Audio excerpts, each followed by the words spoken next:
Друзья, в этой части выпуска я предлагаю обсудить поведение общественного телерадиовещателя, регионального общественного телерадиовещателя, который стал у себя размещать контент, производимый каналами, в данном случае одним каналом, который лишили лицензии решением комиссии по чрезвычайным ситуациям Республики Молдова. Вообще, насколько это нормальная ситуация, чтобы общественный радиовещатель размещал контент, производимый, ну, грубо говоря, инструментом российской и широкой пропаганды. Об этом я предлагаю поговорить с нашим очередным гостем сегодня, Петр Маковей, директор Ассоциации независимой прессы Молдовы. Господин Маковей, приветствую вас. Здравствуйте. Рад вас видеть. Спасибо, что нашли время прийти прокомментировать ситуацию. И, кстати, пользуясь случаем, хочу вас поздравить с назначением в совет по этого центра при президенте, да, э, по координации коммуникации. Объясните, пожалуйста, в чем, давайте с этого Да, начнем, да, в чем суть этого это центра? Центр стратегической коммуникации и борьбы с дезинформацией. Должность, которую я назначен вместе с моим коллегом Валерием Пашой от гражданского общества, подчеркну, это неоплачиваемые должности. Это для того, чтобы развенчать фейки, которые были распространены и Игорем Дадоном, и другими представителями разных политических формирований относительно того, что мы будем как бы на публичные бюджетные деньги там что-то там творить, что им кажется неправильным. Это все на волонтерской основе. Мы посчитали, что наша организация, которая проводит уже 6-й год кампанию против фейковой информации Stop False, должна там быть для того, чтобы помочь в создании центра, который будет координировать стратегическую коммуникацию. Это не будет никакой центр цензуры, никакое Министерство правды, как некоторые до сих пор пытаются разного рода пугалки, страшилки распространять. Это будет центр, который будет помогать нашему государству, нашим публичным институциям правильно реагировать и даже противодействовать и предугадывать какие-то кампании по дезинформации в условиях войны России против Украины, в условиях этого геополитического противостояния на европейском континенте и во всем мире. Очень важно, чтобы государства имели такие рычаги. Так что я надеюсь быть полезным в этой должности. И объясню еще раз, это ни в коем случае не будет механизмом, посредством которого государство будет принимать какие-то меры против неугодных или нелояльных партий власти каких-то СМИ. Если такого рода мероприятия и решения хотя бы будут дискутироваться в рамках этого центра, я, конечно же, подам в отставку, потому что в моем понимании это центр, который должен, напротив, помогать тому, чтобы информация была правдивой, обоснованной и фактологической, а не быть каким-то инструментом, неважно в каких именно руках. Хорошо, вот если конкретные примеры, если вы могли привести, чем будет заниматься этот центр, да, по координации, стратегической координации и стратегической коммуникации и борьбы с дезинформацией. Борьбы с дезинформацией будет определяться, как государство должно реагировать на фейковые нарративы, да, то есть как бы нарративы, связанные с дезинформацией, или как? Что это будет? Этот центр будет принимать решения в какой области? Или вообще, если он будет принимать какие-то решения, и какие юридические последствия будут иметь эти решения? Это еще будет обсуждаться, потому что как таковой центр еще не начал действовать. Скорее всего, в январе, в течение этого месяца будут объявлены публичные конкурсы для занятия должностей в этом центре. Пока еще нету никого, кроме директора этого центра, госпожа Ревенко, которая была министром внутренних дел Молдовы одно время. Соответственно, решения будут приниматься уже, когда этот центр начнет свою работу, действовать по-настоящему, то есть на полную силу. В моем понимании центр должен заниматься тем, что помогать публичным государственным институциям в том, чтобы они эффективно развенчивали пропагандистские нарративы. К примеру, дезинформация относительно энергетического комплекса, дезинформации о нейтралитете Республики Молдова или другого такого рода информации, которая в публичном пространстве, которая распространяется очень много, и, к сожалению, наши публичные институции не всегда умеют реагировать на такого рода фейки. Это будет однозначно своего рода попытка и даже координация действий по эффективному информированию. В том числе это будут мероприятия, которые помогут своего рода профилактику проводить, чтобы, если мы понимаем, что будет принято какое-то решение, я не знаю, властями, и это решение будет использовано некоторыми силами для того, чтобы распространять дезинформацию, власти должны быть к этому готовы. Публичные институции должны знать и информировать, делать кампании по информированию, чтобы люди понимали, почему было принято какое-то решение, какие могут быть последствия этого решения, и какие могут быть, что мы от этого можем выиграть в средней или долгосрочной перспективе. Вся проблема, большинство проблем в нашем обществе складывается потому, что есть недостаточно информации относительно происходящих событий, поэтому этот центр должен координировать то, как государство должно реагировать, и более того, как государство должно предвосхищать какие-то дезинформационные нарративы в обществе. Ну хорошо, вы же не будете писать пресс-релизы для министерств, Нет, когда они принимают решения? нет. Этот центр не будет иметь, это не будет общий какой-то коммуникационный центр всех министерств, далеко не так. Напротив, этот центр, в моем понимании, должен помочь коммуникаторам, которые сейчас есть во всех публичных институциях, чтобы они делали свою работу более эффективно и отвечали и журналистам в том числе на вопросы, и имели какие-то стратегии по информированию в кризисных ситуациях. У нас были кризисы, не только пандемический кризис, но и энергетический, в энергетическом секторе, и не всегда наши министерства и ведомства могли реагировать на эти вызовы. Центр будет в этом помогать. Это мое понимание, мое видение, но, повторюсь, я только один из 11 всего. Этот борд, совет этого центра будет иметь 11 членов, из них 2 представителя гражданского общества. Мы, конечно же, будем иметь право голоса, но решение будет принимать директор и заместитель директора. Мы будем следить за тем, чтобы эти решения были направлены на служение публичному интересу. Ну хорошо, даю конкретный пример. Сейчас мы перейдем к ГРТ, да. Сейчас мы видим вот этот референдум о европейской интеграции объявлен.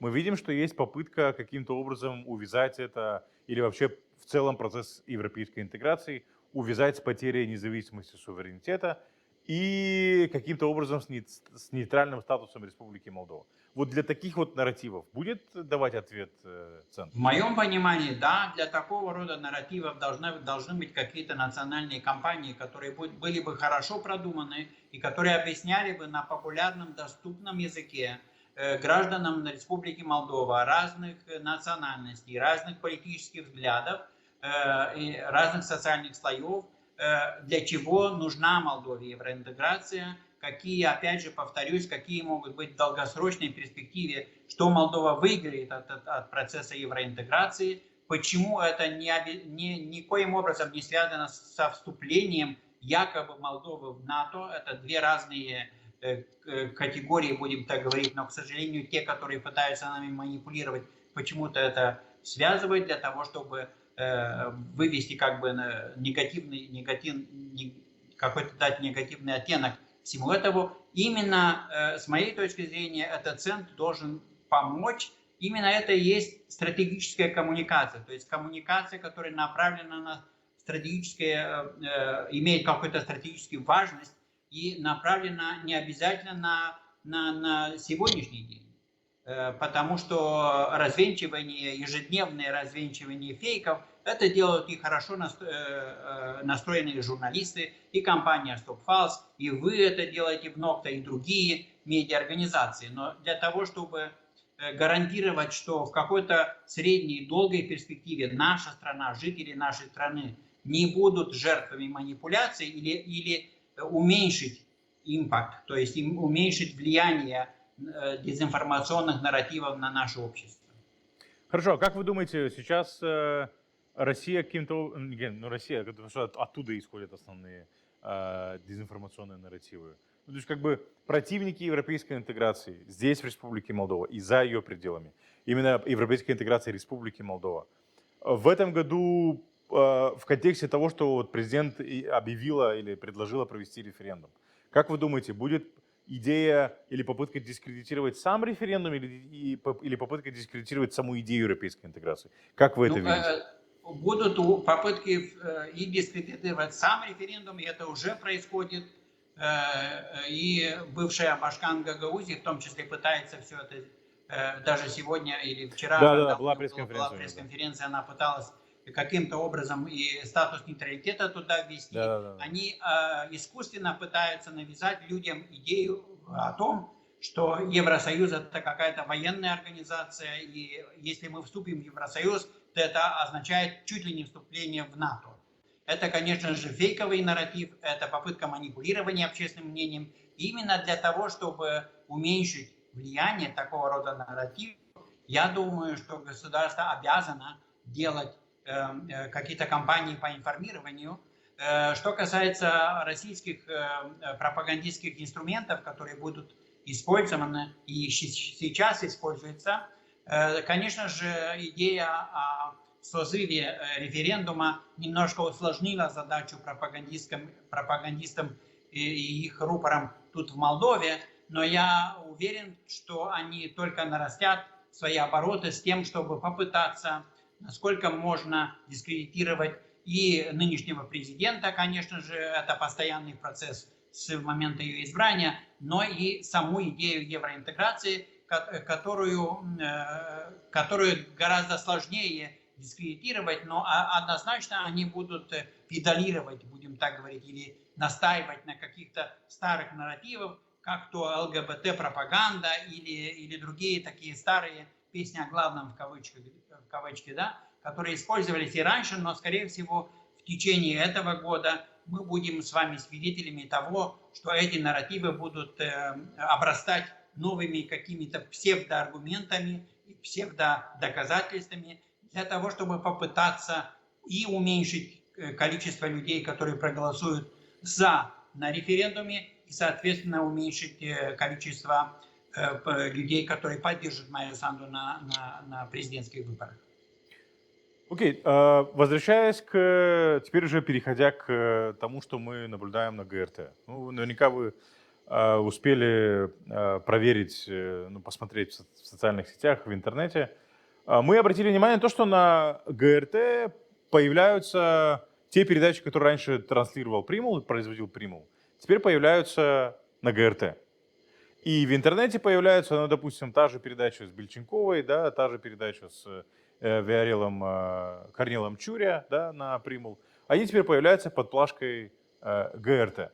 И на ГРТ появляются новости на румынском языке, которые производил Примул. А Примул, напомним, канал, у которого приостановили лицензии решением КЧС.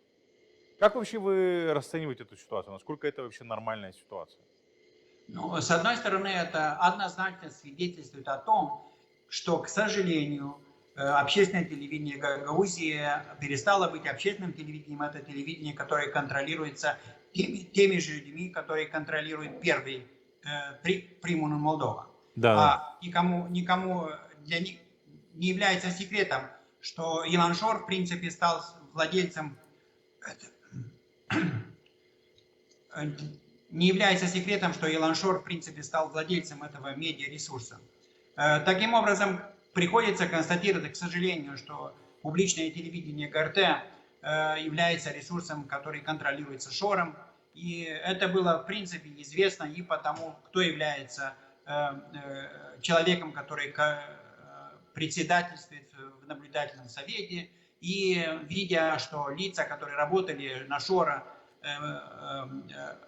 модерировали какие-то передачи на телевидении Шора, сейчас работают на ГРТ. Это было понятно и до сих пор, но это является еще одним свидетельством этого. С моей точки зрения, это, кроме того, что я сказал, это подтверждает и то, что нынешние руководители гагаузской автономии пытаются нарастить уровень конфронтации с центральными властями, в том числе через ретрансляцию этих передач, большинство из которых в принципе основано на, мягко говоря, на спекуляции, если не на фейковой какой-то информации и неправильной недеонтологической трактовке с журналистской точки зрения некоторых событий. Это такого рода продукт ни в коем случае не делает лицо ГРТ. То есть он для общественного телевидения это, конечно, нон-стандарт. И уважающий себя общественное телевидение такого рода продукт не стал бы ретранслировать. То, что сейчас это делается на гагаузском общественном телевидении, это не красит руководителей этого телевидения и тем более членов наблюдательного совета. Более того, это в какой-то короткой, долгой перспективе может привести к неминуемым, с моей точки зрения, проблемам, которые возникнут у ГРТ с Советом по телевидению и радио Республики Молдова, потому что такого рода контент, повторюсь, он не то что не деонтологический, он в некоторых случаях даже не соответствует кодексу телевидения и радио. И, соответственно, любой мониторинг это покажет. Совету по телевидению и радио придется наказать ГРТ за ретрансляцию, за несоблюдение элементарных норм законодательства. И мне бы очень не хотелось, чтобы в какой-то определенный момент был поставлен вопрос относительно отзыва лицензии у ГРТ. Но мне кажется, что нынешние руководители этого телевидения и руководители вообще в гагаузской автономии, потому что не секрет, что то, что творится в наблюдательном, то, как работает, или вернее не работает наблюдательный совет, потому что он однозначно не выполняет свою функцию, наблюдательный совет ГРТ.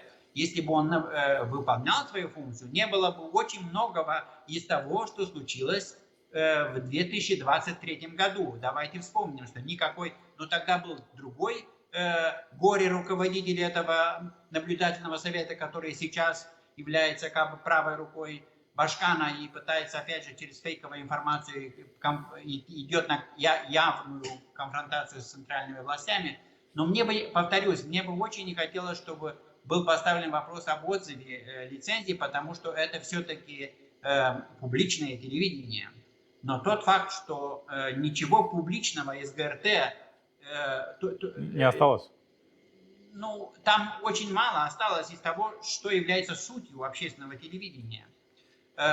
Мне кажется, ну, что хорошо, это они могут сказать, проблема. что, извините, они могут сказать, что, окей, мы закупаем контент у других производителей.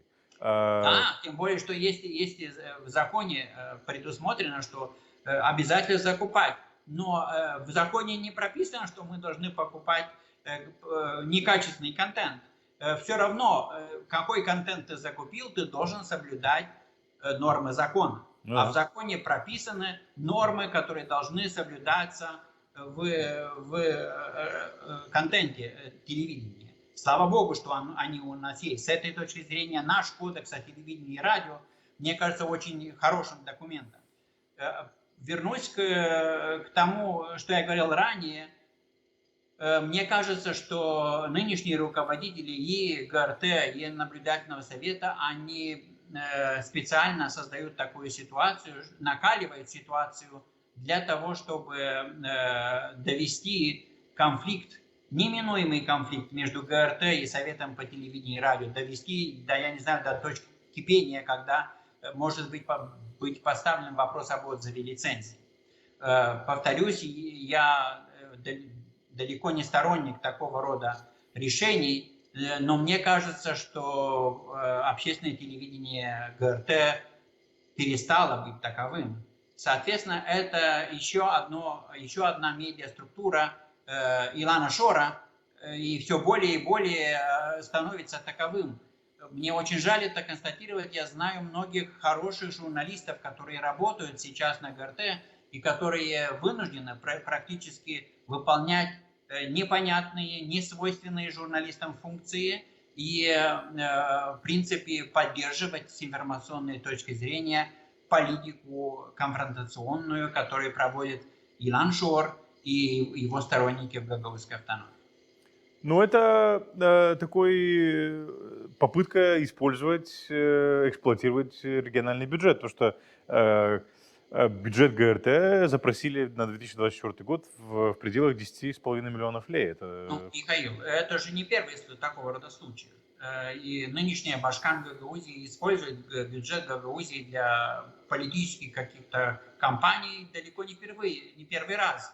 Хотя у нее несколько месяцев пребывания у власти, она очень успешно этим занимается, скорее всего, не скорее всего, а однозначно у нее очень хорошие советники. Именно в этом. Советники, начиная от Вережана, там Михаил Влах, Петров и другие, они все это знают, как использовать бюджетные деньги для продвижения каких-то своих интересов. Ну, кстати, насколько я знаю, Совет по телевидению и радио, по-моему, уже инициировал проверку, связанную в связи с этим ГРТ. Просто ГРТ, как обычно, попытается это представить как, скажем так, такую попытку отобрать полномочия и так далее и тому Ну, подобное. конечно. Повторюсь, это, мне кажется, это однозначно они накаливают ситуацию искусственно. То есть будет еще один искусственно созданный конфликт, причиной которого является действия, которые некоторых руководителей Гагаузской автономии, в данном случае ГРТ и наблюдательного совета. Но Примул, насколько я понимаю, лишили или приостановили лицензию пока именно из-за того, что они транслировали российскую пропаганду и нарушали законодательство. Я правильно понимаю? Ну да, и в отношении этого телеканала и других телеканалов, у которых были отобраны лицензии, были неоднократные санкции, которые были применены Советом по телевидению и радио. Конечно же, я понимаю, что они попытаются доказать, что они просто покупают контент, который якобы пользуется интересом и у аудитории, но есть однозначно очень много других редакционных решений этому. Есть очень много хороших телевидений, которые делают контент, в том числе на русском языке, который они вполне могли бы закупать. Есть проекты, которые поддерживаются нашими донорами по созданию контента на русском языке, в том числе контента развлекательного, и ГРТ вполне удачно мог бы участвовать в этих проектах и создавать контент хорошего качества, если бы захотел. Но, к сожалению, приходится констатировать, что нет желания этого делать. А есть желание участвовать или быть сообщниками какого-то политических игр, которые в данном случае ведет Илон Шор против и его способники, будем так говорить, в Гагаузской автономии, против Молдовы в целом и центральных властей в частности. Ну, к сожалению, до этого дошла общественность радиокомпании ГРТ. Посмотрим, что будет дальше. Петру, благодарю, что пришли к нам в эфир и прокомментировали ситуацию. Всего доброго. До свидания.